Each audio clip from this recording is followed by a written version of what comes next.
అవనిగడ్డలో 4 ఏళ్ల క్రితం ప్రముఖ వైద్యులు డాక్టర్ కోట శ్రీహరిరావు గారిని దారుణంగా హత్య చేయడం జరిగింది.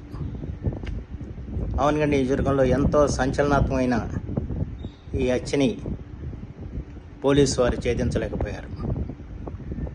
ఈ విషయాన్ని గౌరవ ముఖ్యమంత్రి శ్రీ నారా చంద్రబాబు గారి దృష్టికి తీసుకెళ్లగా వారు వెంటనే సిబిసిఐడి విచారణకు ఆదేశించారు. అలాగే డీజీపీ శ్రీ ద్వారకా తిరుమలరావు గారిని కూడా కలిసి ఈ ఉదంతం గురించి వారికి కూడా చెప్పిన వెంటనే వారు వేగవంతంగా సిబిసిఐడి విచారణ జరిపిస్తామని చెప్పి వారు హామీ ఇవ్వటం జరిగింది.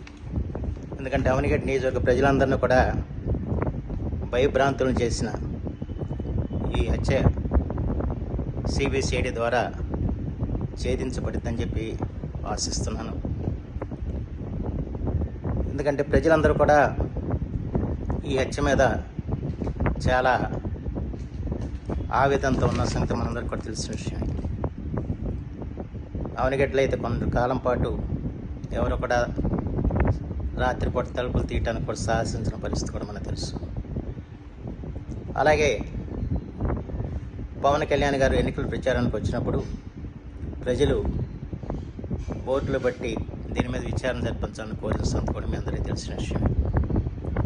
ప్రతి ఒక్కరి హృదయంలో కూడా ఈ హత్య ఎందుకు ఛేదించబడలేదని చెప్పన్న అనుమానాలు, ఆవేదన కూడా ఉన్న సంగతి కూడా మనందరికీ తెలిసిన విషయం. అయితే ఈ రోజున నేరరహిత ఆంధ్రప్రదేశ్గా తీర్చిదిద్దాలని చెప్పన్న చంద్రబాబు గారి ప్రభుత్వం ఈ విషయంలో స్పందించి సిబిసిఐడి విచారణకు ఆదేశించినందుకు వారికి ప్రత్యేకించి నేను హృదయపూర్వకంగా కృతజ్ఞతలు తెలియజేసుకుంటున్నాను. ఎందుకంటే ఇక ముందు ఇలాంటి హత్యలు ఎక్కడా జరగడానికి వీల్లేదు. జరిగినా కూడా పోలీసు యంత్రాంగం స్పష్టంగా పనిచేసి దర్యాప్తు చేసి నిందితులని పట్టుకునే విధంగా పనిచేయాల్సిన అవసరం ఉంది. నిన్న ముఖ్యమంత్రి గారు కూడా శాసనసభలో ఇదే విషయం చెప్పడం జరిగింది.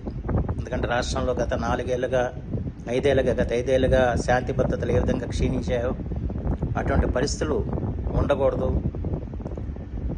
అలాగే ఎటువంటి నేరాలు కూడా జరగకుండా చూసుకోవాల్సిన బాధ్యత మనందరి మీద ఉందని చెప్పి వారు కూడా చెప్పడం జరిగింది. ఎందుకంటే దీనికి ఈ మనకు అనేక హత్యలు జరిగాయి అవనిగడ్డ నియోజకవర్గంలో గతంలో. కానీ ఒక శాంతియుత వాతావరణం వల్ల మనం ఏర్పాటు చేసుకున్నాం.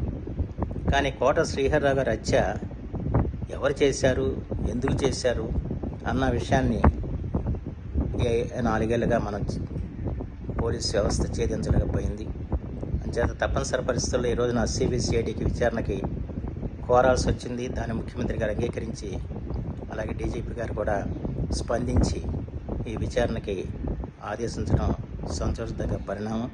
అందుకు వారి ఇరువురికి కూడా నా హృదయపూర్వక కృతజ్ఞతలు తెలియజేసుకుంటూ ఈ హత్యకు సంబంధించిన సమాచారం ఏదైనా ఉంటే తప్పనిసరిగా అందరూ కూడా సిబిసిఐడికి అందించి కోట శ్రీరావు గారి ఆత్మశాంతి కలిగేలాగా చేయాలని చెప్పి నేను కోరుకుంటున్నాను.